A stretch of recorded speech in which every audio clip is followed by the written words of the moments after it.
गोविंद स्वामी हमारे ब्रजमंडल के एक बहुत अच्छे भक्त हुए, अष्ट सखाओं में गोविंद स्वामी। बाद में उन्होंने अपना नाम बदल लिया, गोविंद स्वामी से नाम कर लिया गोविंद दास। ठाकुर जी उनके साथ खेलते थे। बाकी सब लोगों को तो मंदिर में ठाकुर जी दिखते थे, लेकिन जैसे ही गोविंद दास पहुंचते थे तो ठाकुर जी अपने अपने मूर्तिमंत रूप को त्याग करके बिल्कुल सहज हमारी आपकी तरह निकल के बाहर आ जाते और गोविंद दास के कंधा पे बैठ के चले जाते वन में, खेलते उनके साथ। इसे कहते हैं रास। हमें ऐसी भक्ति करनी है, ऐसा नाम जपना है, ऐसा अपना व्यवहार स्वभाव बनाना है कि ठाकुर जी अपनी सहजावस्था में आ जाएं।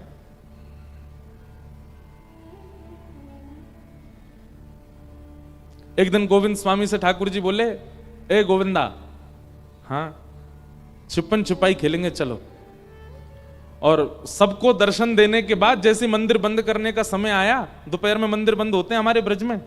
एक बात आपसे हम स्पष्ट कर दें, ये दोपहर में 12-1 बजे जो मंदिर बंद होते हैं ना ब्रज में, और उसके बाद ये 4 बजे जो खुलते, इसके बीच का जो समय है, उस समय वृंदावन में किसी एकांत स्थान को ढूंढिएगा जहां सघन वन हो, जहां खूब सारे वृक्ष वल्लरियां लगी हो। अब तो वन है ही नहीं वृंदावन में, ठाकुर जी कहीं दूर ही जाते होंगे रास करवे।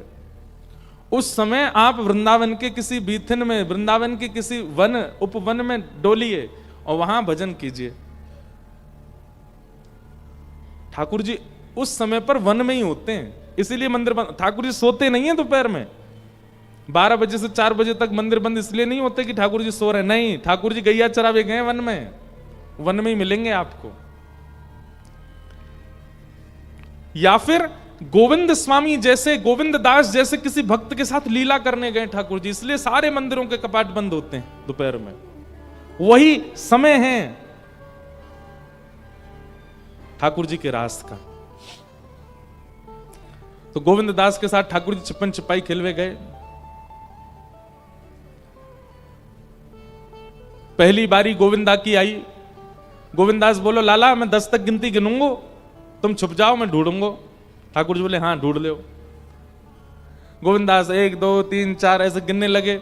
ठाकुर जी दौड़े, इधर उधर दौड़ करके दूर एक कदम्ब वृक्ष था, उसके ऊपर चढ़ गए। अब गोविंद दास की 10 गिनती पूरी भई तो उन्होंने बोला, आ रहा हूं लाला, छुप जाओ। लेकिन गोविंद दास इतने चतुर, उनको पता है ठाकुर जी ने आज गुलाब का इत्र लगाया है, तो ठाकुर जी जहां जहां स्पर्श करते भागे होंगे वहीं से सुगंधी आ रही है। सूंघते हुए गोविंद दास जा रहे हैं। दूसरी बात, ठाकुर जी के चरणों में कुमकुम है। ठाकुर जी जहां जहां चरण रखते हैं वहां वहां कुमकुम छिड़क जाता है। चलते चलते गोविंद दास देख भी ले रहे हैं कहां कहां से कुमकुम छिड़क रहा है। इत्र की सुगंधी सूंघते सूंघते गोविंदास पहुंच गए, कदम वृक्ष के नीचे जाके खड़े भये। जैसे देखा ठाकुर जी अपने सब पीतांबरी आदि समेट करके चुपचाप ऊपर बैठे थे। गोविंदास बोले, पकड़ लियो। ठाकुर जी उतर के नीचे आए, बोले, ये बात अच्छी ना है, तू नेक में ही पकड़ ले हमें। बोले, बात मत बनाओ, जाओ चलो 10 तक गिनती गिनो, मैं छुपूंगा, ढूंढो। बहुत सुंदर लीला है। ठाकुर जी गए। अब ठाकुर जी ने 10 तक गिनती करी, 1 2 3 4, गोविंदास छिप गए जाकर के। ठाकुर जी आए ढूंढवे। अब गोविंद दास ना तो इत्र लगाते, ना उनके चरणों में से कुमकुम निकले। इतने गहरे वन में ऊपर वृक्ष पर जाके बैठ गए गोविंद दास। ठाकुर जी ढूंढते ढूंढते नैका देर ढूंढे ठाकुर जी। ठाकुर जी बोले, ये और विचित्र बात, अब या को ढूंढो जन, कहां चलो गए। ठाकुर जी ने मन में विचार किया, या बैठो रहने दो, मैं जाके सो जाऊं। और ठाकुर जी दौड़ के गए मंदिर में, जाके सो गए। अपने बिस्तर पे पड़ गए प्रेम से। अब यहां गोविंद दास ऊपर वृक्ष पे बैठे हैं, मन में सोच रहे हैं ठाकुर जी आ रहे होंगे, अभी तक तो आए नहीं। सो गोविंद दास क्या कर रहे हैं, अपने आप को थोड़ा थोड़ा नीचे उतार रहे हैं कि मैं दिख जाऊं ठाकुर जी को। वो इतनी देर हो गई, अभी तक आए नहीं। नए कुतरे पूरे ही उतर आए। और जहां ठाकुर जी खड़े होकर गिनती कर वहीं पहुंच गए। बोले, कहां है ठाकुर जी, पकड़ लियो, मैं जे खड़ो। लेकिन वहां ठाकुर जी तो है ही नहीं। इतने में शाम का समय हुआ, घंटे घड़ियाल बजे मंदिर के। गोविंद दास बोले, ये घंटे घड़ियाल बज रहे हैं मंदिर में, ठाकुर जी मंदिर पहुंच गए। अच्छा, मोकू यहां बैठो, छोड़ स्वयं जाए के वहां सोए गए हो कमरा में, याकू बताऊं मैं अभी।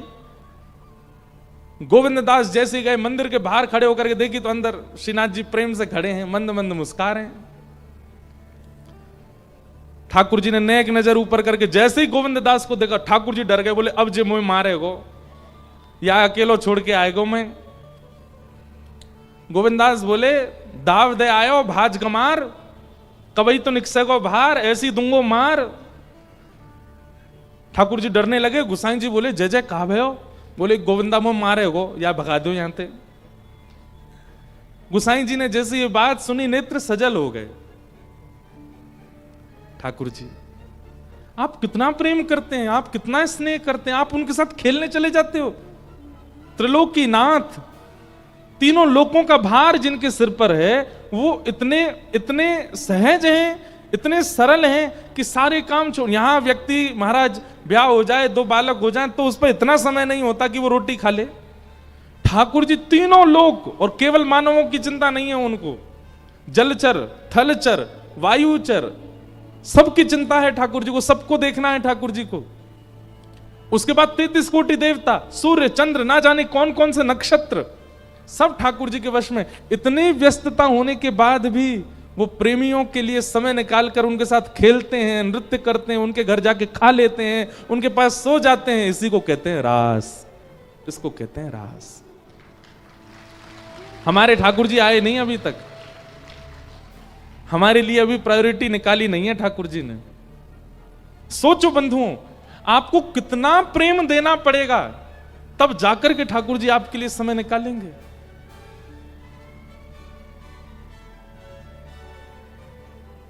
कितनी लीलाएं हैं। एक कृष्णदास जी की लीला है, इसमें सुनाता हूं कभी कभी कथा में। उन्होंने कहीं कथा में सुना, और ये महाभारत में ऐसा लिखा है कि अगर कोई व्यक्ति बेनागा बिना एक दिन भी छोड़े 12 वर्ष तक एक नियम का पालन करेगा, तो 12 वर्ष बाद उस नियम के प्रभाव से वो जो चाहेगा वो उसको मिल जाएगा। कोई भी एक सद नियम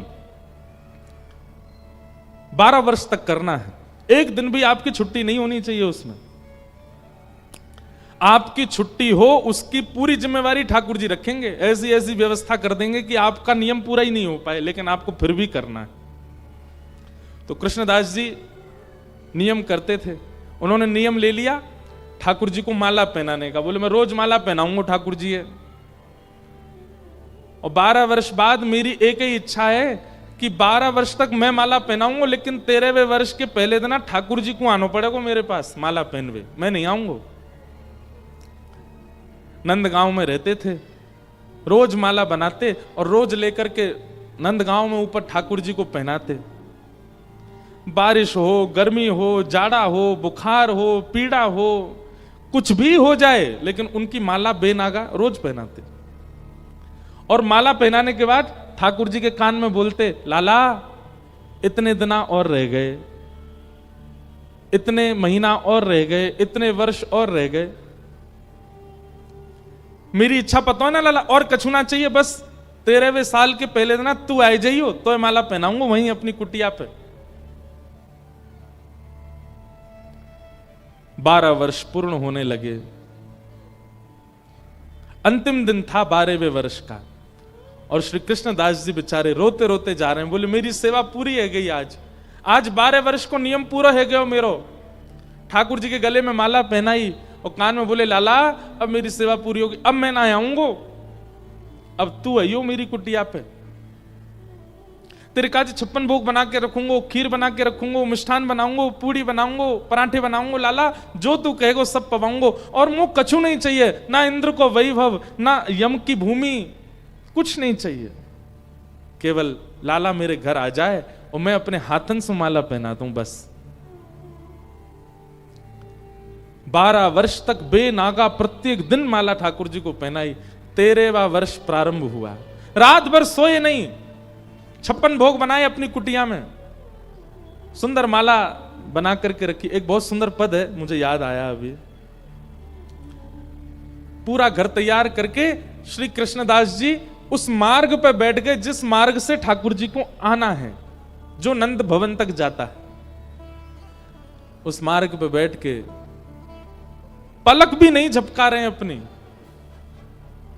अपलक नेत्रों से बस मार्ग को देख रहे हैं। जरा सी हवा चलती है, कोई पत्ता हिलता है, तुरंत विचलित हो जाते हैं, जय जय आगे, लाला आगे होगो।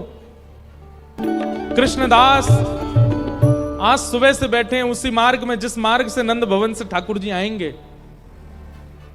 पलक भी नहीं झपका रहे हैं, अपनी आंख खोल करके बैठे हैं। बोले मैं वो क्षण, ऐसा ना हो कि मैं पलक झपकूं और उसी क्षण ठाकुर जी आ रहे हों, वो क्षण में विसराना नहीं चाहता, मैं छोड़ना नहीं चाहता।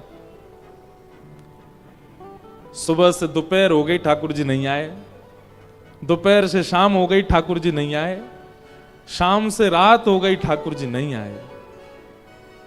रात से जब अर्धरात्रि हो गई तब तक भी कृष्णदास जी बैठे रहे। आ रहो होगो लाला, अभी व्यस्त होगो, यशोदा मैया ने पकड़ लियो होगो, नंद बाबा ने। आज से ज्यादा 100-150 साल पुरानी घटना है ये, नंदगांव की। ठाकुर जी नहीं आए। जब आधी रात हो गई, 13वें वर्ष का दूसरा दिन प्रारंभ होने लगा। पहला दिन तो निकल गया, बस अभी प्रारंभ होने में 1-2 घंटे बचे हैं। कृष्णदास जी बोले जे नहीं आवेगो। अरे मैंने गलती कर दी, 12 साल निकाल दिए या की आश में। मुझे कहा पतो, मुझे तो पहले तो पतो ये 1 नंबर को छलिया है, और ये तो बात को पक्को ना है। ब्रजवासी ने कह के गए परसों आ जाऊंगा, बरसों तक लौट के नहीं आयो। मैंने कौन के चक्कर में 12 वर्ष अपने व्यर्थ कर दिए।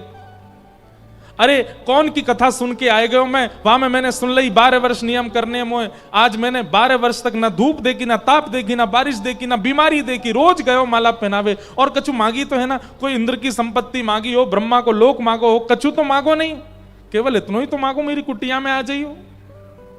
नहीं आयो। हमारे ब्रज के लोग ऐसे ही हैं, जब गुस्सा आवे ना तो तू तड़ाक पे आ जाए। और हमारे ब्रजवारे प्रेम में भी तू तड़ाक में ही आ जाएं। 2 स्थितियां ब्रजवासी की, बहुत प्रेम में आ जाएंगे तो भी तू तड़ाक पे आ जाएंगे, और बहुत क्रोध में आ जाएंगे तो भी तू तड़ाक पे आ जाएंगे। अगर ब्रजवाले आपसे आप करके बोल रहे हैं तो समझना ना तो इनको हमसे प्रेम है, ना इनको हमसे बैर है। अगर वो प्रेम या बैर में होंगे तो सीधे तू पे ही आएंगे।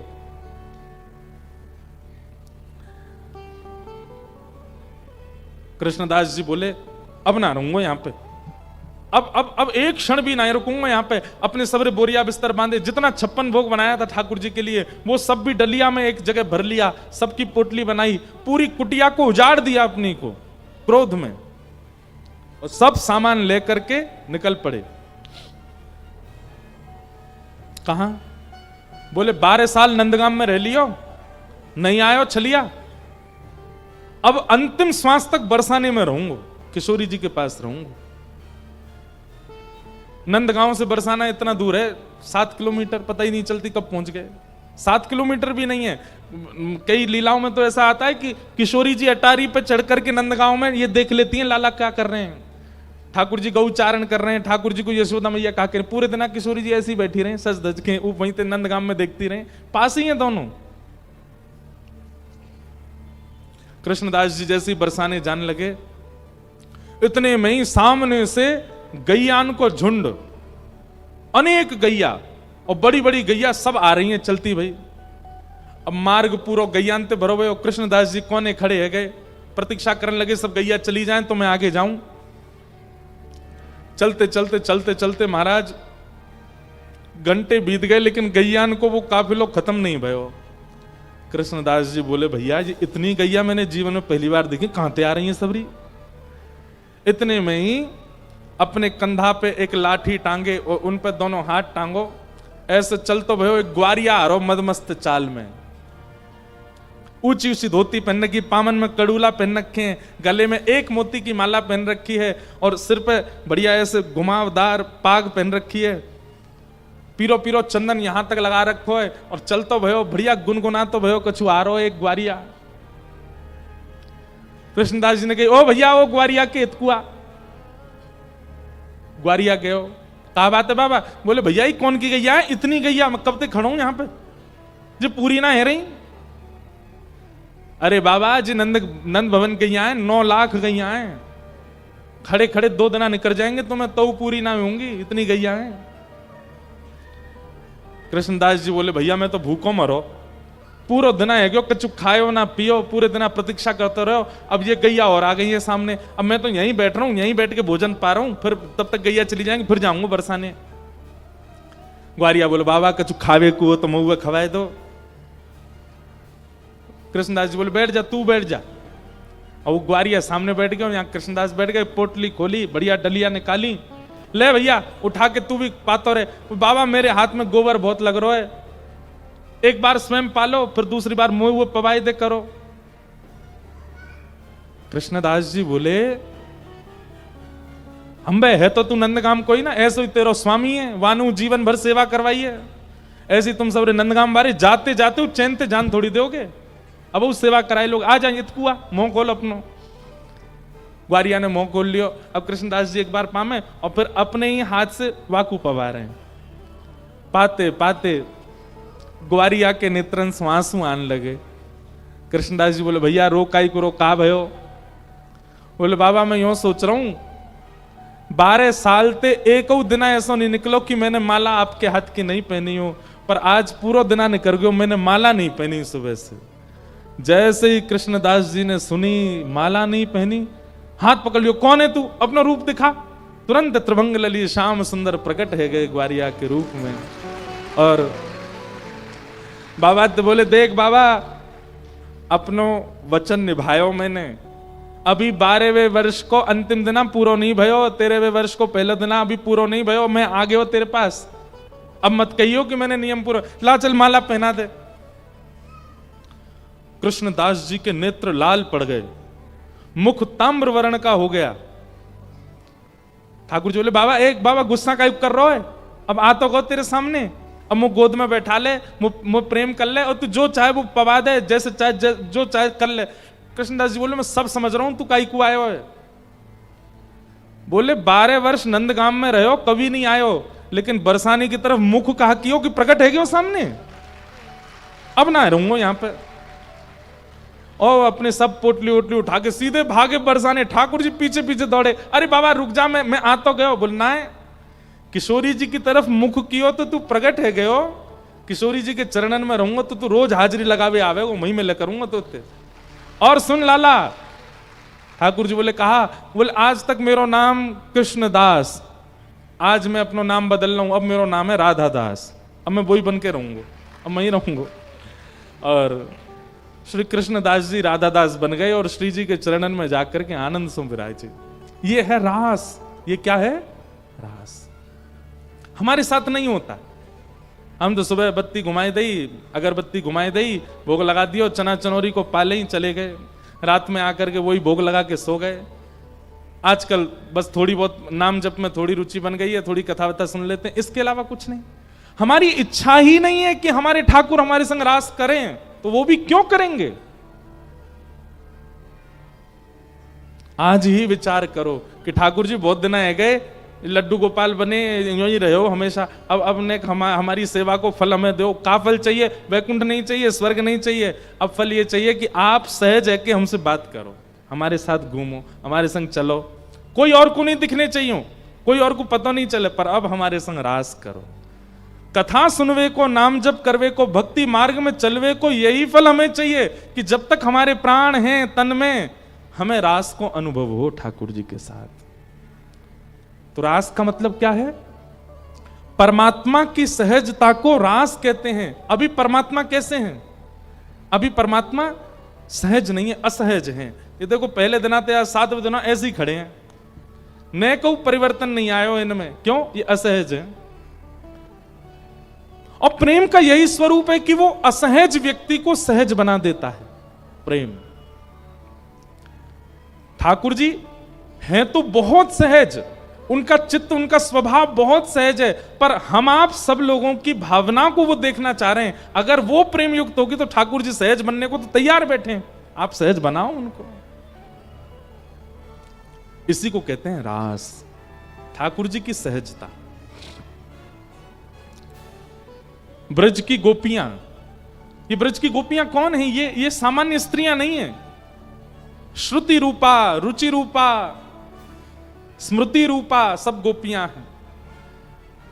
ये सब गोपियां ठाकुर जी को प्राप्त करना चाहती हैं। ये दंडकारण्य वन के संत हैं, जो रामावतार में संत दंडक वन में बैठ करके राम दर्शन की उपासना कर रहे थे, वही सब संत ही द्वापर में गोपी बनकर के आए हैं। इन सब गोपियों को ठाकुर जी के जन्म से ही पता है कि ये परब्रह्म है, ये परमात्मा है।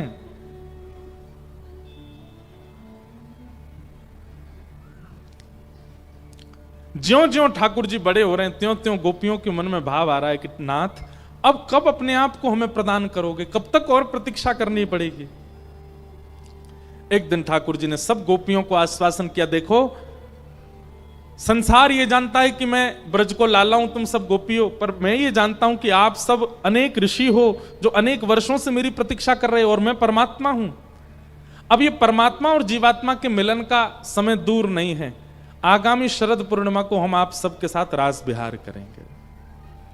गोपियां प्रतीक्षा कर रही हैं शरद पूर्णिमा की।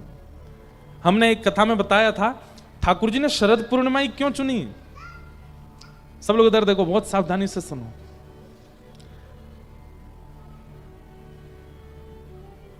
जनकपुर के पुष्प वाटिका में राम जी ने सीता जी को पहली बार जो देखा था, वो तिथि भी शरद पूर्णिमा ही थी। वो तिथि भी शरद पूर्णिमा ही थी। और उस दिन अभी राम कथा में ऐसा वर्णन आता है कि जब राम जी पुष्प वाटिका में घूम रहे थे, तो कुछ सखियों ने, सीता जी की सखियों ने दूर से राम जी को देखा, और राम जी को देखते ही वो तो भाव विह्वल हो गई, दौड़ी दौड़ी सीता जी के पास गई, बोले एक गौर है एक श्याम, गौर श्याम दो भाई विचरण कर रहे हैं, इतने सुंदर हैं, गौर वाले तो सुंदर हैं पर श्याम वर्ण के तो इतने सुंदर हैं कि उनको देख करके बस यूं लग रहा हो कहाँ न्योछावर कर दें इन पे। हे सियाजू, उनके दर्शन को चलो। तो यहां से पुष्प बीनती भाई सीता जी आ रही हैं, सामने से राम जी आ रहे हैं। तो उस समय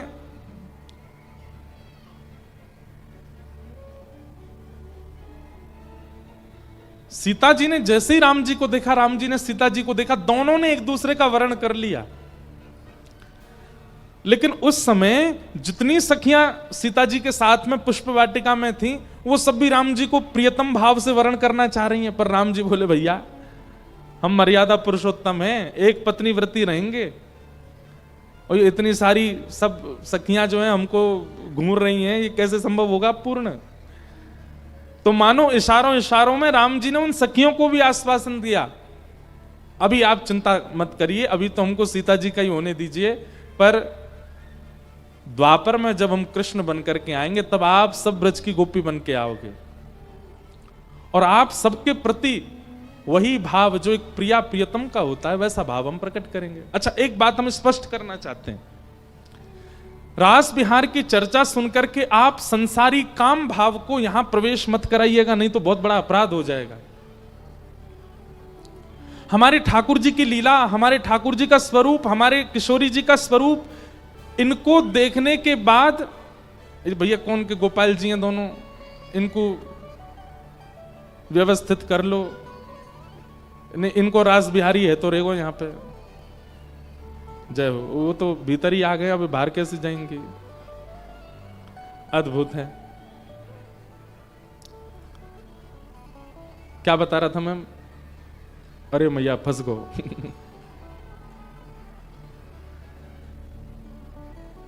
ये भीतर घुसी कैसे नीचे से। बैठ जाओ। क्या बता रहे थे, बोल वृंदावन बिहारी लाल की। बच्चे भी कितने उद्यमी होते बताओ, सिर वेर घुमा के घुसा दिया भीतर बैरिकेटिंग में, अब बाहर नहीं निकल पा रही थी। रास श्रीमद् भागवत का सबसे सेंसिटिव प्रसंग है ये। अगर इसमें चूक गए आप तो आपके मन में कई प्रश्न प्रकट हो जाएंगे जिनका समाधान आपको नहीं मिलेगा, इसलिए बहुत सावधानी से सुनिए। किशोरी जी का रूप, ठाकुर जी का रूप, ये तो ऐसा रूप है जिसको देखने के बाद अगर किसी के चित्त में काम हो तो काम नष्ट हो जाता है। क्योंकि हम लोगों ने संसार के फिल्म बहुत देखी है ना, संसार के सिनेमा देखा है, इसलिए हमको प्रेम की बात होती ही वही दिखाई देता है।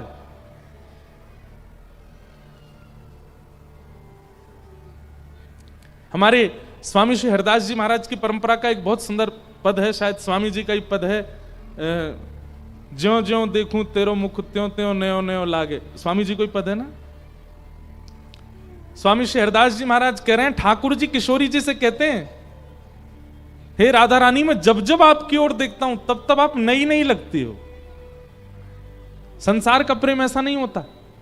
अपने बगल वाले को देखो आप लोग, वो जैसा दिख रहा है हर पलक झपकने पर वो पुराना सा होता चला जाएगा। ये संसार का स्वरूप है। पर किशोरी ठाकुर जी का प्रेम कैसा है, ठाकुर जी के प्रति प्रेम कैसा है, ज्यों ज्यों नेत्रों की पलकें झपकाओगे त्यों त्यों ठाकुर जी नए होते चले जाते हैं, त्यों त्यों और सुंदर दिखने लग जाते हैं। ये प्रेम है। तो ये समस्त दंडकारण्य वन के संत, जनकपुर की सब सखियां जो ठाकुर जी को देख करके मोहित हो गई थी, वही सब ब्रज की गोपी बन करके आए। और आज शरद पूर्णिमा का चंद्रमा जैसे उदित हुआ, ठाकुर जी की आयु अभी है 7.5 वर्ष। कितनी? 7.5 वर्ष। 7.5 वर्ष के बालक को देखो कितना बड़ा सा होता है। उनके प्रति 40 वर्ष की, 80 वर्ष की, 150 वर्ष की गोपियां प्रियतम मानती हैं 7.5 वर्ष के लाला को। उनको ऐसे देखती हैं ये हमारे प्रियतम। ये कैसे संभव हो सकता है? ये काम होगा तो संभव नहीं है। काम में तो आयु प्रधान होती है। प्रेम में ये स्वच्छंद प्रेम है, जहां छोटे से श्री कृष्ण में प्रियतम दिखाई दे रहे हैं, क्योंकि ये जानती हैं गोपियां की सामान्य नहीं है। गोपियां गोपी गीत में कहती हैं, न खलु गोपिका नंदनो भवान अखिल देहना अंतरात्म दृक्। हे नाथ, आप केवल यशोदा के लाला नहीं हो, आप केवल नंद जी के लाला नहीं हो। अखिल देही नाम अंतरात्म दृक्, अखिल ब्रह्मांड के जितने भी मानव हैं सबके चित्त में रहने वाले साक्षात परमात्मा हो। विखन सार्थितो विश्व मुक्तये, ब्रह्मा की स्तुति से आप विश्व का कल्याण करने आए हो, हम जानती हैं इस बात को। ये गोपियां सामान्य नहीं है, सब जानती हैं कि ये परमात्मा है।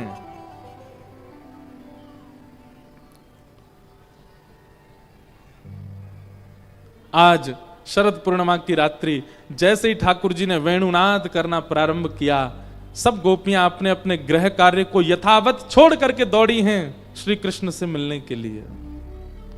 बंधुओं, एक बात बहुत ध्यान से सुनिएगा। ठाकुर जी का स्वभाव है वो एक ही बार पुकारते हैं,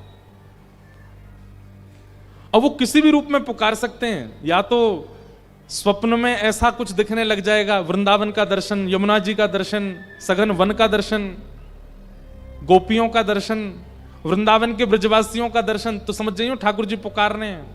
हमने 3 संकेत बताए हैं। अगर 3 संकेत आपको मिल रहे हैं तो आपको तुरंत वृंदावन जाना है। सबसे पहला संकेत, स्वप्न में ब्रज का दर्शन या ब्रज से संबंधी किसी भी भाव का दर्शन स्वप्न में हो रहा है तो समझो वृंदावन बुला रहा है। दूसरी बात, आपके नगर में, आपके शहर में, आपके समीप में, आपकी कॉलोनी में किसी ब्रजवासी का आगमन, यह दूसरा संकेत है कि ठाकुर जी बुला रहे हैं। और तीसरा संकेत, ब्रज में किसी भी ठाकुर का या ब्रज के किसी ब्रजवासी के यहां से किसी प्रसाद का आपके घर पर आगमन। कोई वृंदावन गए हो, वहां से प्रसाद ले आए, बोलो महाराज हम वृंदावन से आए, आपके काज भोग लेके आए हैं। ये 3 संकेत यदि आपको हो गए हैं, उसी समय आप लोग वृंदावन चले जाइए। ठाकुर जी बुला रहे हैं, ठाकुर जी पुकार रहे हैं। और इन 3 संकेतन में भी नहीं गए, इन 3 संकेतों को भी आपने नजरअंदाज कर दिया, फिर दोबारा संकेत नहीं मिलेंगे। इसलिए 3 संकेत हैं। एक संकेत तो है गया पूरा कि ब्रजवासी आ गए रांची। अब बाकी के 2 संकेत पता नहीं आपके पूरे हुए कि नहीं, स्वप्न वाले और ब्रज का प्रसाद। वैसे एक बात कहें, प्रसाद का मतलब वही नहीं जो जीभ से खाया जाता है। प्रसाद का मतलब वो भी होता है जो यहां से सुना जाता है। तो ये कथा भी प्रसाद है। आप सब लोग ब्रज के भाव श्रवण कर रहे हो और श्रवण करके, अच्छा प्रसाद क्या, जो जिह्वा पे जाके अंदर जाकर के तृप्ति का अनुभव कराए वो प्रसाद। अब यहाँ कानों से कथा सुनकर के भी तो आप तृप्त हो रहे हो, तो यह भी एक प्रसाद है। तो ब्रजवासी आ गए हो, कथा सुना गए हो। अब तीसरी बात है स्वप्न में, ये तो आपको आपकी शुद्धता होगी चित्त की तो ही होगा कि स्वप्न में ब्रज दिख जाए।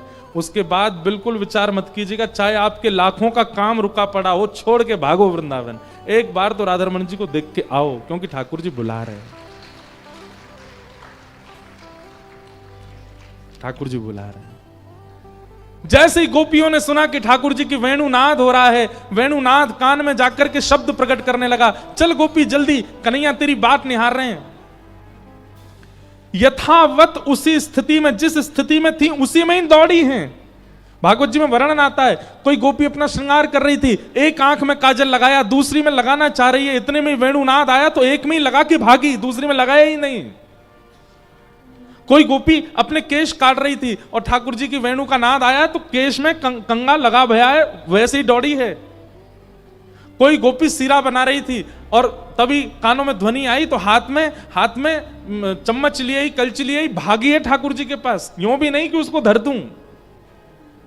कोई गोपी अपने पति को भोजन करा रही थी, पतिदेव ने कही रोटी लेके आओ, भीतर रोटी लेवे गई, इतनी में वेणु की ध्वनि, रोटी लेके ठाकुर जी के पास भगी है। ये भी विचार नहीं कि बाकू दे जाऊं। इसका मतलब क्या है? ये गोपियां कितने समय से प्रतीक्षा में थीं कि ठाकुर जी की पुकार के बाद इतना भी इन पर समय नहीं है कि हम व्यवस्थित होकर के फिर जाएं।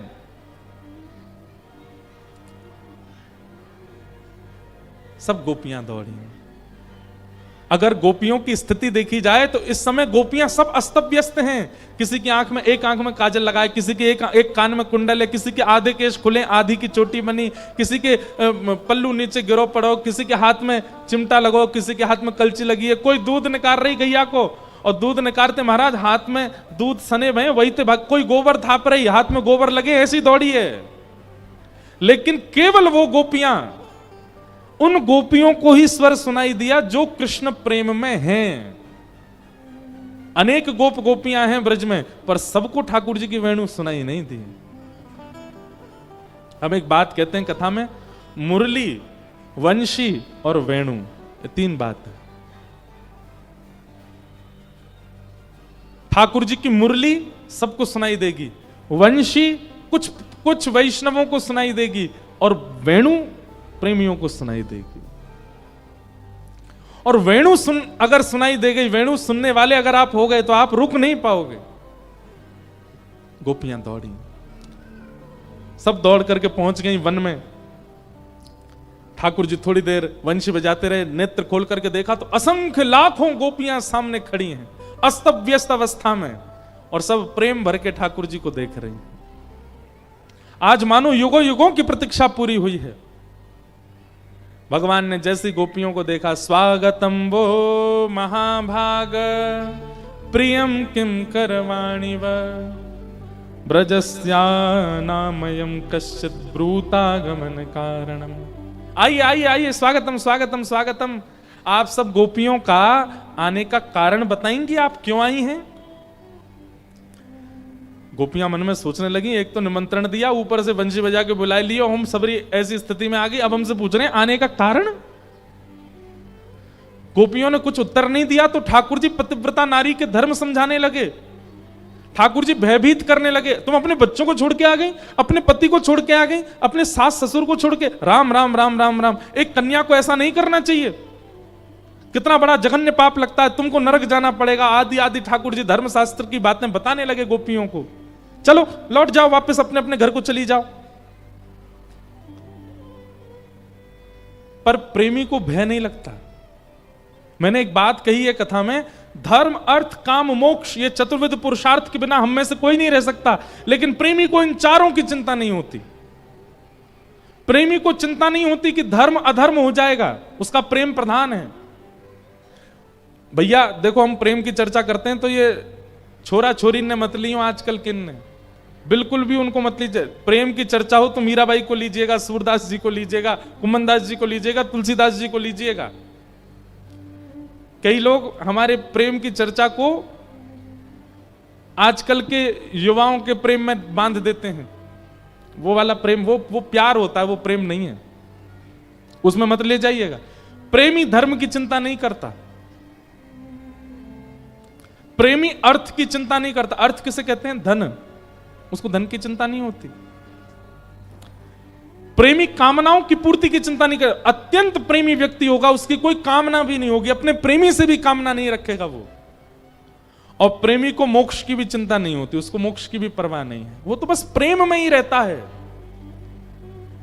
गोपियों को ठाकुर जी पातिव्रत धर्म समझा रहे हैं।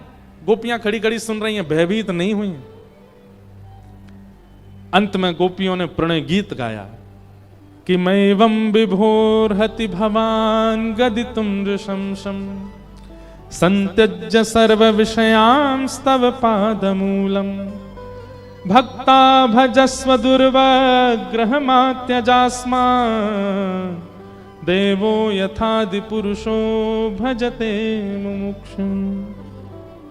गोपियां कहने लगी, कन्हैया आप कहते हो सब छोड़ करके मेरी शरण में आ जाओ, और आज जब हम सब छोड़ करके आ गए तो हमसे कह रहे हो वापस चली जाओ। हमने किसी बात की चिंता नहीं करी, लोग क्या कहेंगे, लाज क्या कहेगी, मर्यादा क्या कहेंगे, धर्म क्या कहेंगे, सब छोड़ करके आपकी शरण में आ गए, और आप कह रहे हो वापस चली जाओ। कन्हैया हमारी एक बात बताना। ठाकुर जी बोले, क्या? एक पतिव्रता नारी अपने पति के बिना ना सोती है, ना खाती है, ना रहती है, ना जाती है, कुछ नहीं करती, पति प्रधान, उसी को पतिव्रता कहते हैं। लेकिन उसका पति किसी कारण से विदेश चला गया, और विदेश जाते समय पत्नी से कह गया कि अब तुम कैसे रहोगी मेरे बिना। पत्नी बोली, कैसे रहूं बताओ। लो मेरी एक मूर्ति ले लो, इसी को नहलाना, इसी को खिलाना, इसके संगी रहना, इसको मेरा ही अंश समझना जब तक मैं आ ना जाऊं। सब लोग इधर देखिए, बहुत सावधानी से सुनिए। पति कह के गया, इसको मेरा ही अंश समझना। अब वो पत्नी मूर्ति वाले पति को ही अपना पति मानती, क्योंकि असली पति तो विदेश है। 5 वर्ष तक पति लौट करके नहीं आया, लेकिन उस पत्नी का विश्वास नहीं डगमगाया, वो मूर्ति के पति को ही अपना पति मानती। अब एक दिन रात्रि का समय, उसका मूर्ति वाला पति जो है वो सो रहा है, और पत्नी उसके चरण दबा रही है।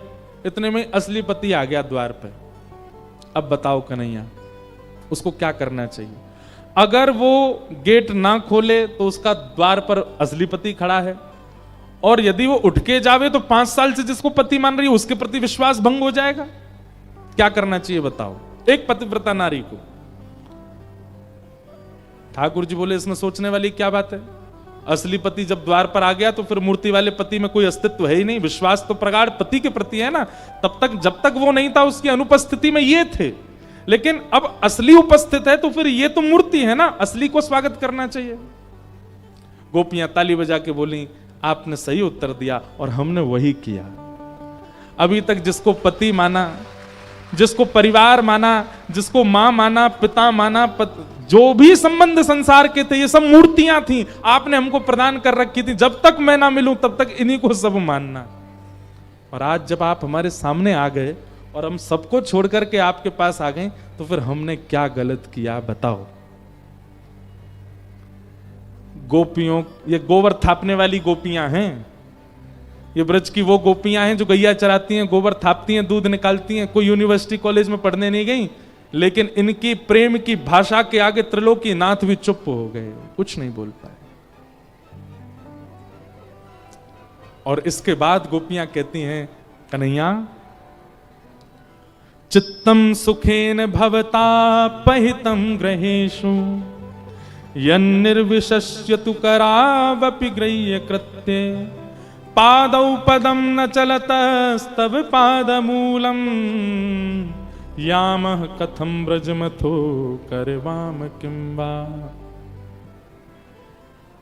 कन्हैया हम चली जा रही हैं, आपको हम अगर पीड़ा दे रही हैं तो हम चली जा रही हैं, हमारी एक वस्तु आपके पास है वो हमको वापस कर दो। ठाकुर जी बोले, मेरे पास क्या है? बोले, हमारा मन आपके पास है। हम रहती घर में पर मन आप में रहता है। भोजन बनाती है, मन आप में रहता है।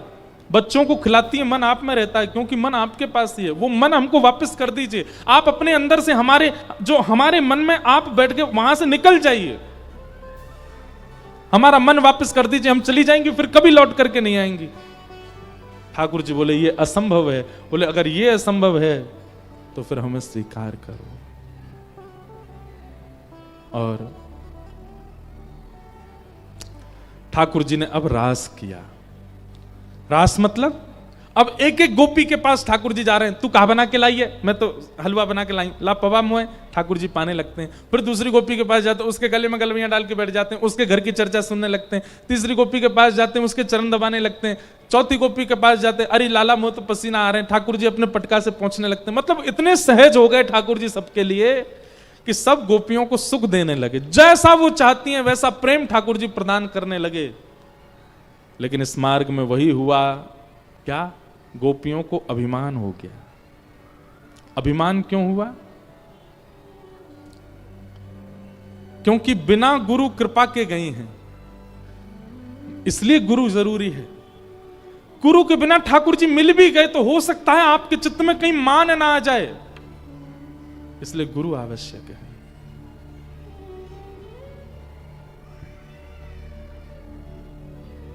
ठाकुर जी अंतर ध्यान हो गए। मान अगर आ गया आपके चित्त में, मैं एक बात कहता हूं बंधुओं, हमारे ठाकुर जी, हमारे गिरधरलाल ऐसे ही क्यों रहते हैं, राधारमण जी ऐसे ही क्यों रहते हैं, राधा वल्लभ जी ऐसे ही क्यों रहते हैं?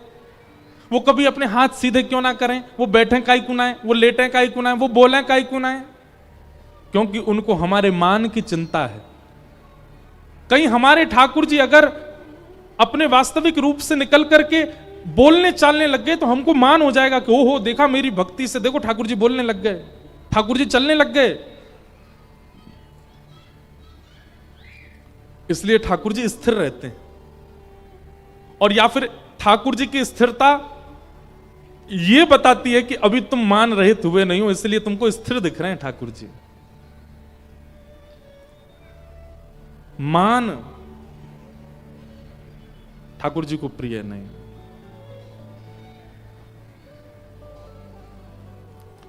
सब गोपियों के बीच से जब ठाकुर जी अंतर ध्यान हो गए, गोपियां रोते रोते ढूंढने लगी कहां गए श्याम सुंदर। और तब गोपियां यमुना तट पर गईं, वहां किशोरी जी बैठी हैं। सब गोपियां किशोरी जी के चरणों में प्रणाम कर रही हैं। ये ठाकुर जी का जो अंतर ध्यान का प्रसंग और गोपियों के भाव का जो प्रसंग है ना, बहुत विस्तृत है, यहां हमने तो कुछ कहा ही नहीं है। गोपियों की स्थिति क्या हो गई कि वे जड़ से भी बातें करने लग गई, वृक्षों से पूछने लग गई, तुलसी से कहने लगी अरे तू तो हमारी सौतन है, तेरे बगैर तो ना दूध पी में, ना पानी पी में, ना रोटी खा में, तू जब तक ना पड़े तब तक भोजन ना करें, तो पता होगी कहां चले गए, तू बता दे। मोर से पूछने लगे तू तो उनके सिर पे विराजे, तू बता दे वो कहां चले गए। वृक्षों से पूछने लगे तुम्हारी ओट में आके, आड़ में आकर के वंशी बजा में, तुम बता दो वो कहां चले गए। तब यमुना तट पर बैठी हुई किशोरी जी दिखाई दी, मतलब गुरु। बंधुओं किशोरी जी कौन हैं? अच्छा बताओ, ठाकुर जी के कौन से भाग में विराजती हैं गोपी, दाहिनी ओर की बाएं ओर? बाएं ओर। बामा, इसलिए उनको बोलते हैं ये कौन है, ठाकुर जी की बामा है। वाम अंग में जो विराजे, पत्नी जो होती है वो वाम में ही बैठती है, बाएं ओर ही बैठती है। अच्छा एक बात बोलें, बुरा नहीं मानिएगा आप लोग, विशेष रूप से माताएं, बुरा नहीं मानना। पति के बाएं ओर क्यों बैठती हैं? बामा का मतलब क्या होता है? बामा का मतलब होता है जो उल्टा उल्टा चले, उसको बामा कहते हैं। जो पति के विचारों से बिल्कुल उल्टी चले उसको कहते हैं बामा। ताली काय को बजाई आपने? नहीं, हम जो पक्ष कहना चाह रहे हैं वो ध्यान से सुनिए, बहुत बहुत सूक्ष्म बात कहना चाह रहे हैं। किशोरी जी ठाकुर जी के बाम में विराजती,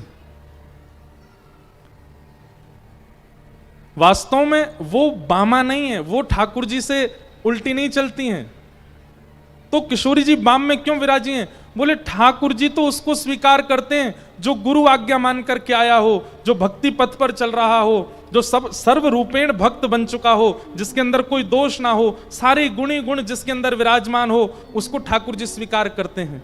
जिसमें तनिक भी अवगुण होता है, जो संसारी है, जो एक प्रकार से गुरु विहीन है, जानता नहीं सेवा किसे कहते हैं, पूजा किसे कहते हैं, जो पूर्ण रूपेण बामा है, मतलब उल्टा है, वो अगर किशोरी जी उस पर दृष्टि डाल लें तो उसको पकड़ करके जो कृष्ण को प्रदान करें। इसलिए ठाकुर जी के बाम में बैठी हैं किशोरी जी।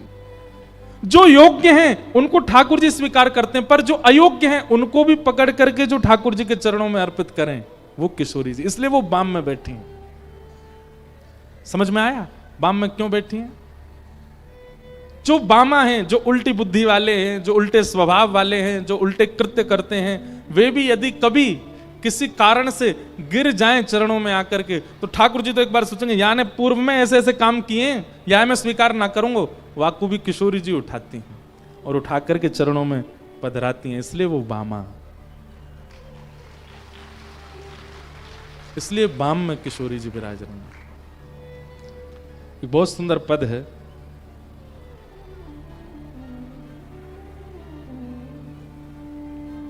किशोरी मेरी करुणा की भंडार। गाइए, किशोरी मेरे करुणा की भंडार, श्यामा जो मेरे करुणा की भंडार, श्यामा जो मेरे करुणा की भंडार।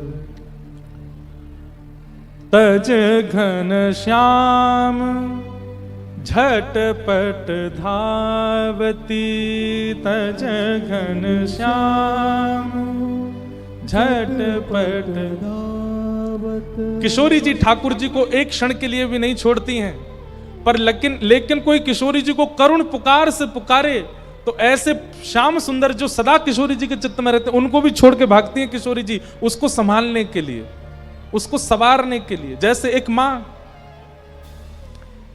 पत्नी अपने पति से बहुत प्रेम करती है, लेकिन दूर कक्ष में यदि पुत्र रोने लगे, पुत्री रोने लगे, तुरंत छोड़ करके जाती है। ऐसी हमारी श्यामा जी श्याम सुंदर को एक क्षण के लिए भी नहीं छोड़ती, लेकिन कोई करुण पुकार से कहे, क्यों हमारे ब्रज में कहते हैं श्री राधा कहो, किशोरी जी को पुकारो, क्योंकि किशोरी जी तज घन श्याम झटपट धावती, तज घन श्याम झटपट धावत, सुन कर दीन पुकार, सुन कर दीन पुकार, दीन जान अपनावत जन को, दीन जान अपनावत जन को, चाराखत चरण में जा, राखत चरण में जा, किशोरी मोरी करुणा की भंडार, किशोरी करुणा की भंडार, श्यामा जो मेरी करुणा की भंडार, श्यामा जो मेरी करुणा की भंडार। और क्या करती हैं किशोरी जी? जो लोग कहते हैं श्री राधा कहने से क्या होता है, सुनिए, ये यही होता है जो इस पद में लिखा है। जन्म मरण त्रियताप मिटावत, जन्म मरण त्रियताप मिटावत। आदि दैविक, आदि भौतिक, आध्यात्मिक, ये तीन प्रकार के ताप हैं सबके जीवन में, इन सब को नष्ट कर देती हैं किशोरी जी। और जन्म मरण त्रिय ताप मिटावत, मतलब श्री राधा श्री राधा श्री राधा कह करके संपूर्ण जीवन व्यतीत करने वाले व्यक्ति का पुनर्जन्म नहीं होता, उसकी मृत्यु भी कैसी होती है, उसको पुनः वृंदावन ही मिल जाता है। वो वृंदावन में ही किसी सहचरी, किसी सखी भाव में आकर के पुनर्व्यवस्थित हो जाता है। हमारे ब्रज को भजने वाला, श्री जी को भजने वाले का पुनर्जन्म नहीं होता, वो पुनः वृंदावन में, निज वृंदावन में प्रवेश कर जाता है। जन्म मरण त्रियताप मिटावत जन्म मरण, त्रियताप मिटावत। और क्या करती हैं? देत प्रेम उपहार, देत प्रेम उपहार। किशोरी जी को भजने वाले को प्रेम प्राप्त हो जाता है, और यदि वो प्रेमी नहीं बना है तो इसका मतलब है कि वो किशोरी जी को भजने में चूक रहा है। किसी देव को भजने से धनवान होते हैं, किसी देव को भजने से दीनवान होते हैं, किसी देव को भजने से कार्य सिद्ध होते हैं, पर हमारी श्री जी को भजने से तो प्रेम प्राप्त होता है। देत प्रेम उपहार, देत प्रेम उपहार। प्रेम पदारथ पावत जो को, प्रेम पदारथ पावत जो को, प्रेम पदारथ पावत जो को, प्रेम पदारथ पावत जो को। अमर याहि प्रभुआत, अमर याहि प्रभुआत। किशोरी मोरी करुणा की भंडार, किशोरी मोरी करुणा की भंडार। किशोरी मोरी करुणा की भंडार, किशोरी मोरी करुणा की भंडार। संतन मुख सो विरद सुन स्वामिनी, संतन मुख सो आए तिहारे द्वार, आए तिहारे द्वार। नागर भीक कृपा की राजो, नागर भीख कृपा की राखो। ठाड़ो हाथ पसार, ठाड़ो हाथ पसार। ठाड़ो हाथ पसार। किशोरी मोरी करुणा की भंडार, किशोरी मोरी करुणा की भंडार। ठाकुर जी कृपा करवे में कभी कभी संकोच कर दें, पर हमारी किशोरी जी संकोच ना करें। जो किशोरी जी के सन्मुख पहुंच जाए, बस ऐसा भी ना है कि किशोरी जी आपसे चाह रही हैं कि आप उनके नाम को भजो, लेकिन भैया दृष्टि के सामने तो आओ, कभी उनके सामने पढ़ तो जाओ। और एक बात हम भैया हाथ जोड़ के निवेदन कर दें, हमारे वृंदावन के प्रिया प्रियतम से कभी संसार की कोई वस्तु मत मांगी हो। वे नित्य बिहार बिहारिणी हैं, वो नित्य बिहार में लगे रहे ब्रजमंडल में। उनको संकोच मत करो, उनके बिहार में हस्तक्षेप मत करो। आप जाकर के गाड़ी बंगला दुकान मकान ये सब वृंदावन ठाकुर से तो मत मांगो। वाक्य लैया ठाकुर ने अनेक रूप धारण कर रखे हैं पूरे भारत में। वृंदावन चंद सो वृंदावन युगल बिहारी से तो केवल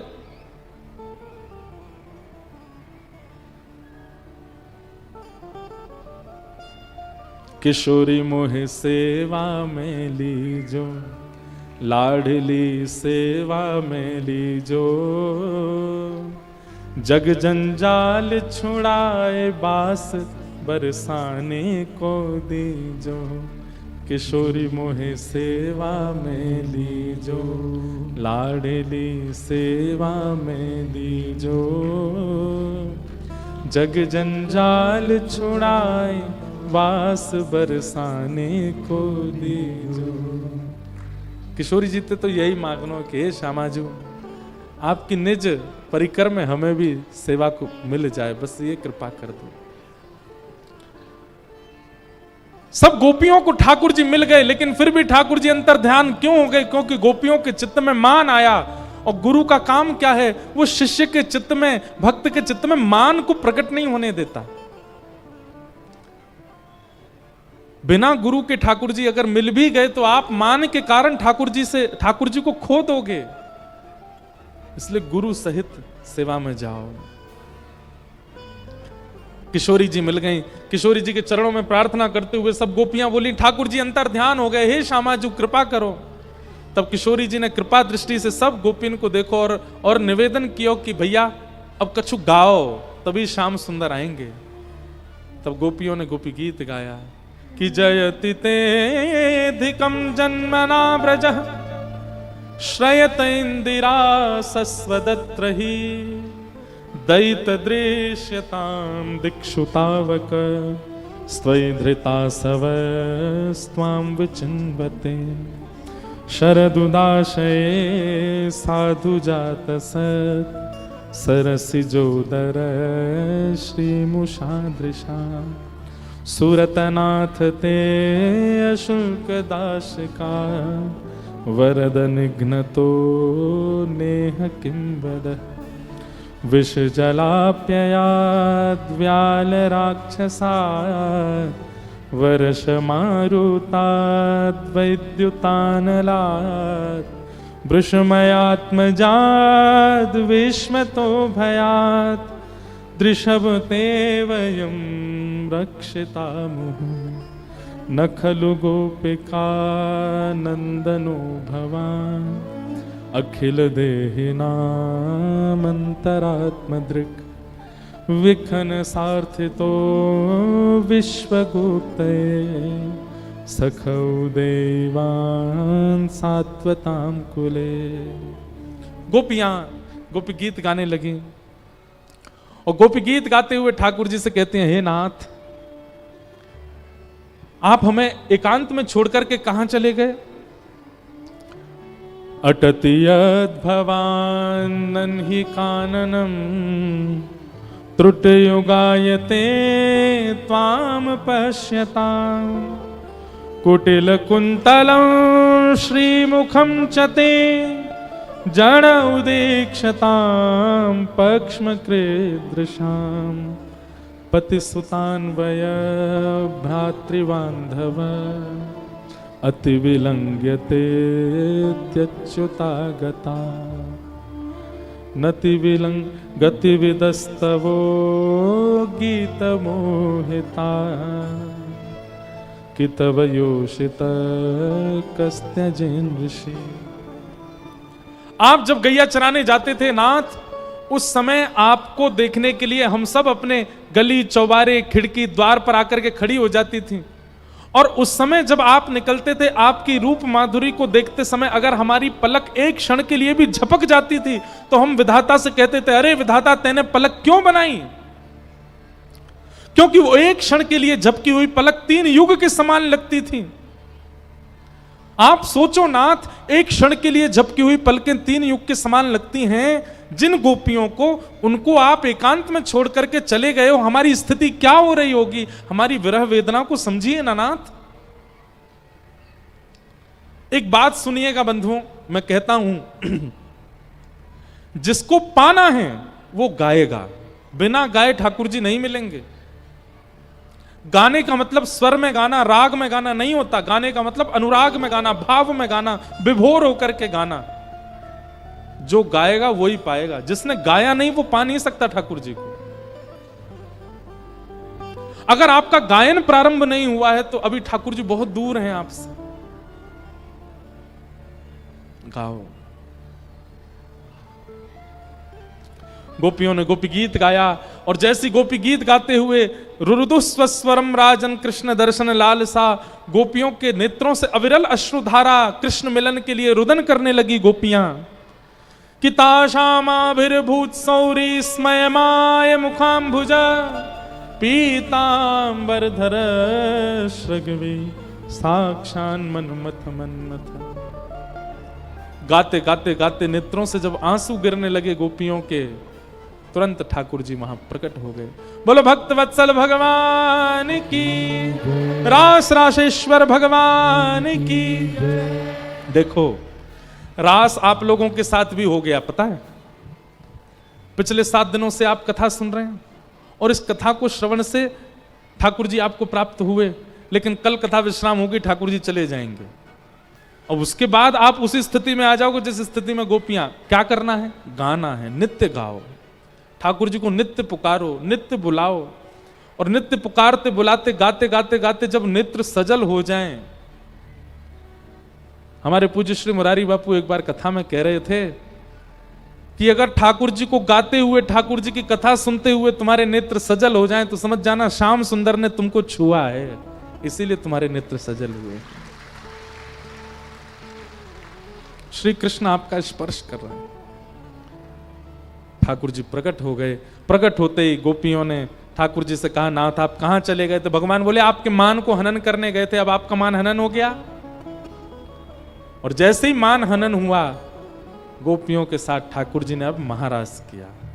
देवादिदेव महादेव गोपी बनकर के आए। बोल गोपेश्वर महादेव की। और संपूर्ण ब्रजमंडल में रास बिहार होने लगा। मेरा बन गया सखीरी पावन वृंदावन, मेरा बन गया सखीरी पावन वृंदावन। हो राधा नाचे कृष्ण नाचे, नाच गोपी जन। राधा नाचे कृष्ण नाचे, नाचे गोपी जन। क्योंकि मन मेरा बन गया सखीरी पावन वृंदावन। मन मेरा बन गयो सखीरी पावन वृंदावन। बना लो मन को वृंदावन, बना लो मन को वृंदावन। हमारा मन है वृंदावन, हमारा मन है वृंदावन। हमारा मन है वृंदावन, हमारा मन है वृंदावन। बना लो मन को वृंदावन, बना लो मन को वृंदावन। बसा लो मन में वृंदावन, बसा लो मन में वृंदावन। हमारा मन है वृंदावन, हमारा मन है वृंदावन। हमारा मन है वृंदावन। हमारा मन है वृंदावन। वृंदावन में यमुना तट पर ऐसा रास बिहार हुआ। देवी देवता गंधर्व ऋषि मुनि संत महत्पुरुष सब आए, सब आकर के रास बिहार कर रहे हैं और सब गोपी बनकर के आए हैं। गोपी का मतलब क्या है? जो सर्व भाव से केवल कृष्ण को प्राप्त करना चाहता है उसी को गोपी कहते हैं। अच्छा बंधुओं एक बात हमारी सुनो, कल कथा कितने बजे से है? शाम को 7 बजे से। अगर शाम को 7 बजे आए तो पंडाल भी आपको नहीं मिलेगा यहां, हमारी तो बहुत दूर की बात।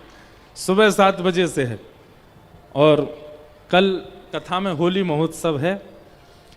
अब रुक्मणी विवाह हमारा मन नहीं हो रहा करने का, हमारा तो मन है कल ही करेंगे, क्योंकि वृंदावन वाले हमारा जहां मन होता है ना वहां हम श्री जी के संगी रखते हैं, लाल जी को। फिर भागवती पद्धति से रुक्मणी विवाह करना पड़ता है, तो कल रुक्मणी विवाह करेंगे सुबह और फिर उसके बाद सुदामा चरित्र आदि सब सूक्ष्म में कह करके और फिर हम लोग होली महोत्सव, कुछ होली की चर्चा करेंगे, व्रज की होली के कुछ भाव, कुछ पद और कुछ लीलाएं होली की सुनाएंगे और फिर यहाँ से फिर प्रस्थान करेंगे। और कल होली में यहाँ पर खूब सारे पुष्प तो मंगाए जा रहे हैं, आप सब लोग भी लेके आना, पर हाँ गुलाल मत लेके आना और पुष्प जो है वो तोड़ करके लाना, वो गंठल के साथ में नहीं। पता चली महाराज कोई के मुंह पे मारी लगी गई। और बिल्कुल शांति से कल सब कथा सुनना, उसके बाद खूब आनंद से कल होली मचाएंगे, खूब पुष्पों की होली करेंगे। आप सबकी होली हम प्रारंभ करा के चले जाएंगे। तो कल आप सब लोग सुबह जल्दी आइएगा। 7 बजे कथा प्रारंभ का मतलब है आप 6 बजे ही यहाँ आ जाना। कल तो 7 बजे तक आप व्यवस्थित हो जाना, फिर हमारा नंबर आएगा, हम आ जाएंगे। हम 7 बजे आवे, 7:30 बजे आवे, लेकिन 7 साढ़े 7 के बीच में आ ही जाएंगे, क्योंकि निकलना है, हमारी भी आगे फ्लाइट है। तो कल आप सब लोग समय से आना। गोपी का मतलब क्या है? जो अपनी प्रत्येक इंद्रिय से कृष्ण को पाना चाहे उसे गोपी कहते हैं। कृष्ण मन कृष्ण धन, कृष्ण ही हमारो धन, आठों याम ऊधो हमें, कृष्ण ही सो काम है। जिनका मन भी कृष्ण है, जिनका तन भी कृष्ण है, जिनका जीवन श्री कृष्ण है, जो कृष्ण के बगैर एक क्षण भी ना रह पाते हों, उन्हें गोपी ही कहा जाएगा, चाहे वो पुरुष हों। गोपी का मतलब कोई स्त्री नहीं होता। जो प्रत्येक इंद्रिय से केवल कृष्ण को पाना चाहे।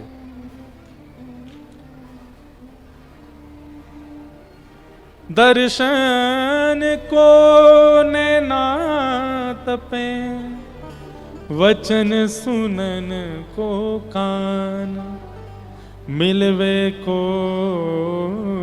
हियरा तपे, हिय के जीवन प्राण।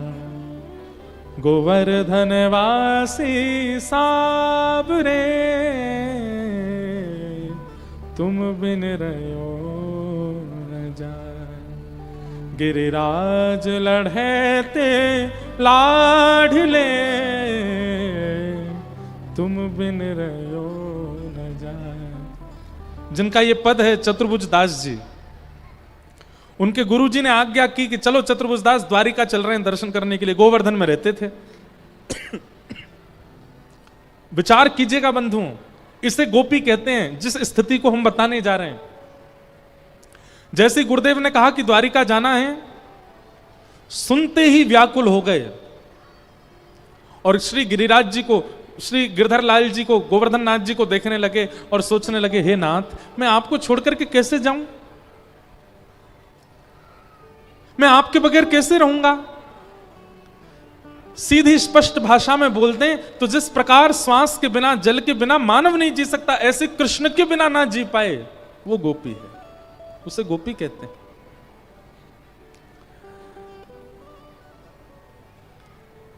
लेकिन गुरुजी से मना भी नहीं कर सकते चतुर्भुज दास जी। मन में सोचने लगे अब क्या करूं। तो रात भर ठाकुर जी के चरण दबाते रहे, हे लाल जी, आप तो सर्व सामर्थ्यवान हो, इंद्र से कह दो इतनी जोर की वर्षा करे कि गुरुजी जाना स्थगित कर दें।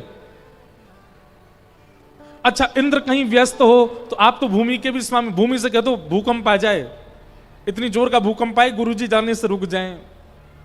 आप पवन देव से कह दो इतनी जोर की आंधी चला दें, गुरु जाने से रुक जाएं। मैं तो मना नहीं कर सकता, गुरु आज्ञा तो मानूंगा। देखिए, गुरु की आज्ञा के प्रति भी निष्ठा है और जाना भी नहीं है ठाकुर जी को छोड़ के।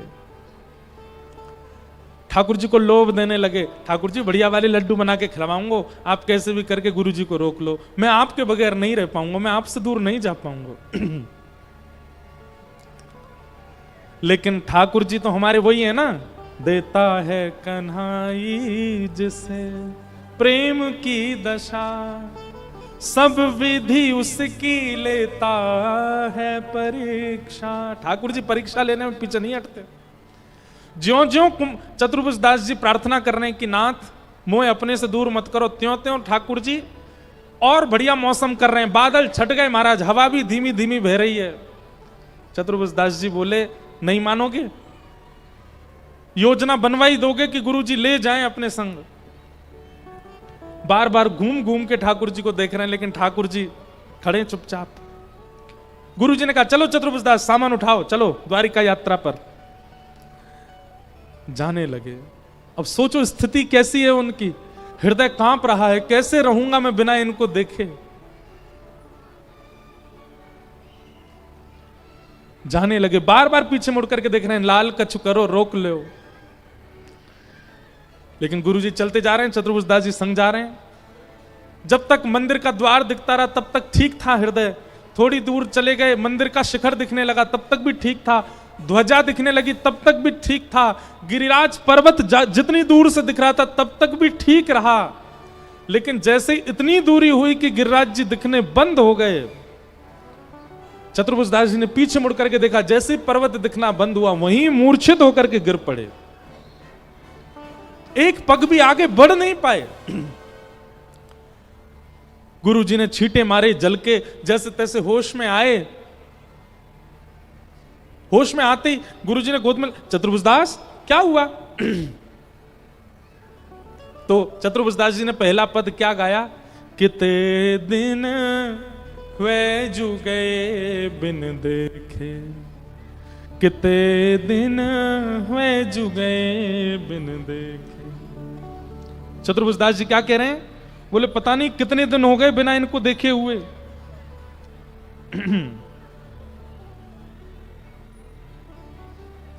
कितने दिन हुए जुगे बिन देखे। आहा। सुनरी सखी व्यथाया मन की, समुझ समुझ मन चुप कर रहिए। चतुर्भुज प्रभु गिरधरण मिले जब, तब ही सब सुख पै है। कितने दिन वे जुगे बिन देखे। कितनी देर हुई है इनको ठाकुर जी से दूर आए? 5 मिनट। और 5 मिनट की दूरी में भी क्या कह रहे हैं? कितने दिन हो गए बिना देखे हुए ठाकुर जी को। ठाकुर जी को देखे कितना समय निकल गया ना, मैंने देखा नहीं उनको। गुरुदेव बोले चतुर्भुजदास अभी तो दर्शन करके आए हैं, अभी 5 मिनट भी नहीं हो, तुम कह रहे हो कितने दिन हुए जो गए बिना देखे। चरणों में प्रणाम करके कहा, बोले गुरुदेव मैं आपकी आज्ञा का उल्लंघन नहीं करना चाहता, पर मैं आपसे कहना चाह रहा हूं मैं उनके बिना रह नहीं पाऊंगा।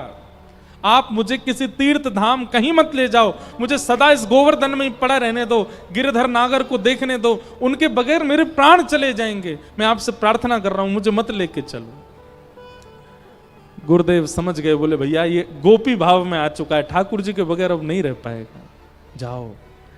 चतुर्भुजदास जी दौड़े और जैसे ही दौड़ करके गिरिराज जी आए, सामने गिरधर स्वरूप को देखा, चरणों में गिर करके लिपट गए चरणों से, और तब उन्होंने ये पद गाया। गोवर्धन वासी सांवरे गोवर। सब लोग गाओ।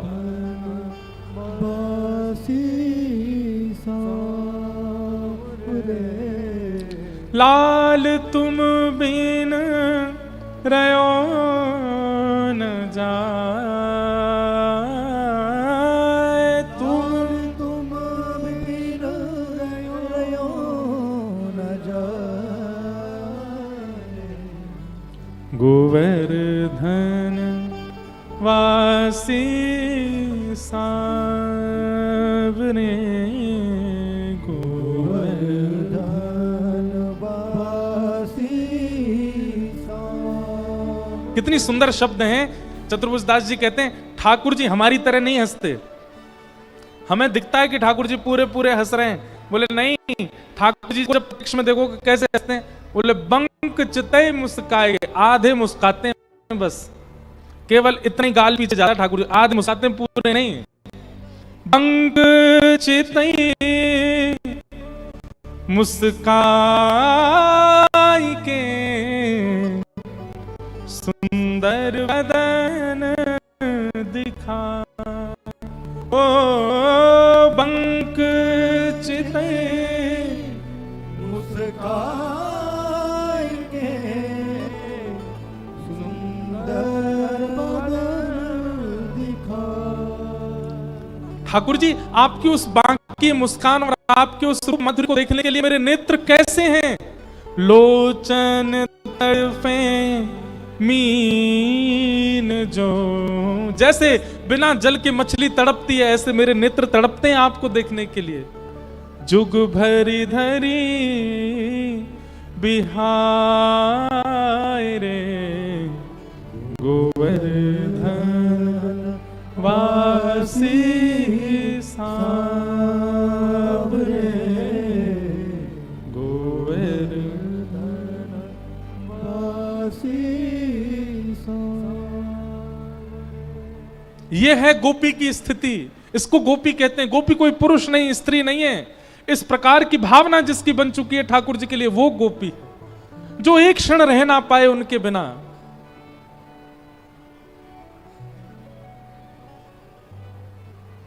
कथा तो कल विश्राम हो जाएगी, पर यहाँ होने वाली कथाओं में जो चर्चाएं हैं, जो भाव हैं, जो स्थितियों का आपने अनुभव किया, वो अगर आपके चित्त में चलती जा रही हैं, वो भाव आपके चित्त से नहीं जा पा रहा है, जो प्रसंग यहाँ सुना, जो लीलाएं सुनी हैं, वो सब आपके चित्त में घर करके बैठी हैं, तब समझो आप गोपी हो।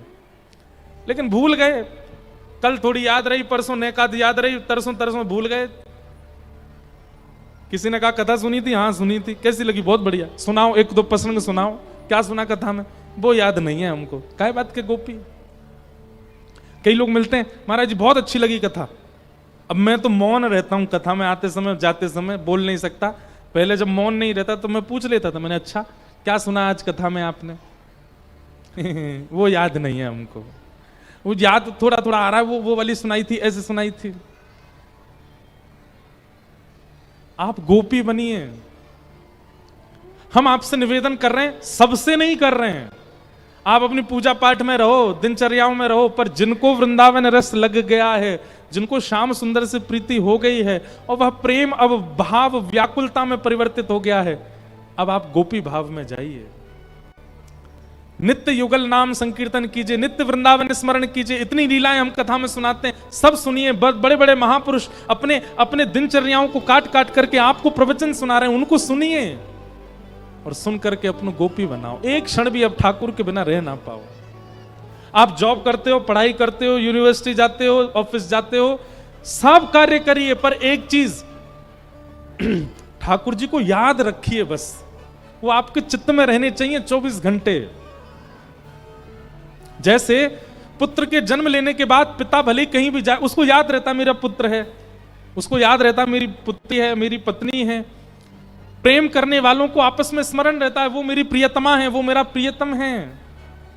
ठाकुर जी आपके चित्त में सदा रहें बस, और कुछ नहीं करना। आप लोग कहते हैं गृहस्थी में, पढ़ाई लिखाई में, जॉब में कैसे ठाकुर जी की भक्ति करें? कुछ नहीं, बस स्मरण करके भक्ति करो, याद रखो, वो सदा आपके चित्त में रहें। यही गोपी भाव है। गोपियों के साथ ठाकुर जी ने रास विहार किया। महादेव पधारे गोपी बन करके, खूब सुंदर रास विहार में सबने सुख लिया। और 6 महीना तक ठाकुर जी रास विहार करते रहे। 6 महीना बाद रास को विश्राम देकर के ठाकुर जी ने सबको अपने अपने स्थान पर भेजा। इस रास पंचाध्यायी की कथा को 5 प्रकार के विहार हैं यहां पर। जल विहार, कुंज विहार, निकुंज विहार, पर्वत विहार और थल विहार। 4-5 प्रकार के विहार हैं रास में। ठाकुर जी ने जल में भी क्रीड़ा की। हमने सुनाई है कई बार नौका विहार की लीला, ठाकुर जी कैसे नौका विहार करते हैं, वो भी रास है। थल विहार मतलब बगीचान में सुंदर एक मैदान में ठाकुर जी सब गोपिन के संग रास विहार कर रहे हैं। कुंज विहार, निकुंज विहार। कुंज विहार कौन सा है? जहां पर सब सखियां, सब गोपियां और ठाकुर जी राधा रानी हैं। निकुंज विहार कौन सा है? जहां पर केवल श्याम सुंदर किशोरी जी और किशोरी जी की अष्ट सखियां हैं, वो निकुंज विहार। निवृत्त निकुंज विहार में केवल श्याम सुंदर और कृष्ण और कोई भी नहीं है। पर्वत विहार मतलब गिरिराज जी पर कर रहे विहार। इस प्रकार के 5 विहार हैं। हमारे ब्रज में एक पद गाते हैं रास का, वो पद गा के हम कथा विश्राम देते हैं। बस गाएंगे, बजवाएंगे नहीं। हाँ सुनो। हो बन नाचे नटनी को आली, नंद को किशोर। बन नाचे नटनी को आली, नंद को किशोर। हो राधे जगत नचायो तेरी, बोहों की मरोड़। राधे जगत नचायो तेरी, बोहों की मरोड़। बन नाचे नटनी को आली, नंद को किशोर। बन नाचे। बहुत सुंदर पद है। यहाँ संवाद है, ठाकुर जी और किशोरी जी का संवाद है आपस में। अब किशोरी जी क्या कह रही हैं, ध्यान से सुनो, सब लोग इधर देखो। जैसे ही ठाकुर जी मुकुट पहन करके, पीतांबरी पहन करके, सुंदर सज धज के जैसे ही रास में आए, किशोरी जी कह रही हैं, नंद के किशोर तो पे डारू तृण तोड़ प्यारे। नंद के किशोर तो पे डारू तृण तोड़। तृण कब तोड़ा जाता है? जैसे ये तृण है, अब आपने किसी सुंदर को देखा, किसी की सुंदरता को देखा, छोटे छोटे सुंदर बालक को देखा, किसी सुंदर रूप को देखा, मेरी कहीं नजर ना लग जाए तो फिर क्या करते हैं हम? ऐसे तरण तोड़ देते हैं। मतलब अब हमारी नजर नहीं लगेगी उसको। नजर से जो भी गलत होने वाला होगा कर दिया हमने, तरण तोड़ दिया। किशोरी जी कह रही है, हे श्याम सुंदर इतने प्यारे लग रहे हो, नंद के किशोर तो पे डारूं तृण तोड़ प्यारे, नंद के किशोर दारू तृण तोड़ प्यारे। सुन मुरली की घोर मेरे मन नाचे मोर, सुन मुरली की घोर मेरे मन नाचे मोर। बन नाचे नटनी को आली, नंद को किशोर। बन नाचे नटनी को आली, नंद को किशोर। अब अगली पंक्ति ठाकुर जी में क्या कह रहे हैं? किशोरी जी कह रही हैं, आप पे तृण तोड़ दूं, इतने प्यारे लग रहे हो। ठाकुर जी बोले, श्यामा जी आप भी कम ना लग रही। अच्छा कैसी लग रही हैं? कमल कली सो रंग भानु की लली को प्यारी, कमल कली सो रंग भानु की लली को और प्यारी। मुख चंद हुते नी को मेरे, नैना है चकोर। मुख चंद हुते नी को तेरे, नैना है चकोर। बन नाचे नटनी को वाली, नंद को किशोर। बन नाचे नटनी को ऐसे सुंदर भाव नंद। रास के हमारे वृंदावन में रोज रास होता है, आज भी रास चलेगा। नित्य रास विहार होता है ठाकुर जी का। कई लोग कहते हैं निधिवन में होता है, कई लोग कहते हैं सेवा कुंज में होता है। अरे नहीं, सेवा कुंज निधिवन तो मुख्य प्रधान स्थान है, पर रास तो वृंदावन के हर कोने में होता है। देखने के लिए दृष्टि चाहिए, देखने के लिए नजर होनी चाहिए। वृंदावन में आज भी रास विहार चल रहा है, और ये दृष्टि कथा प्रदान करेगी, ये दृष्टि गुरु प्रदान करेंगे, ये दृष्टि गुरु के द्वारा प्रदत्त नियम प्रदान करेंगे। इसलिए इन नियम भावों में रहो और ब्रज वृंदावन के रास का दर्शन करो। एक बार दर्शन कर लोगे, कई लोग कहते हैं महाराज जी यहाँ रास का दर्शन करके लोग पागल हो जाते हैं, ऐसा कहते हैं निधिवन में रात में कोई रुक जाए तो सुबह तक वो मर जाता है उसको ऐसे। अरे भैया सीधी बात है, अगर ठाकुर जी का नित्य विहार दिख गया तो फिर संसार के लायक बच्चोगे नहीं। जिसने ठाकुर जी को नहीं देखा, केवल वृंदावन भजने लगा, वही पागल सा हो गया है। आपको नहीं पता, जब आप आते हो कथा में तो कई संसारी लोग आपको देख करके आपस में बात कर, ये लोग कहां जा रहे हैं? बोले कथा सुनने जा रहे हैं। सब कहते हैं ये पागल हैं, कथा सुनने जा रहे हैं। बताओ, आपको तो वैसे ही पागल कह दिया जाता है। ठाकुर जी दिख जाएंगे तो फिर तो पूरे पूरे हो जाओगे। पागल होने का मतलब क्या है? जो संसार के लायक नहीं होता उसको सब लोग पागल कहते हैं, और ठाकुर जी जाको दिख गए वो संसार लायक रहेगा ही नहीं, फिर वो तो ठाकुर जी को ही रह जाएगा। ऐसे ब्रज वृंदावन की इस रास भूमि को, रास लीला को हम प्रणाम करते हैं। बोलो वृंदावन बिहारी लाल की, रास बिहारी लाल की जय।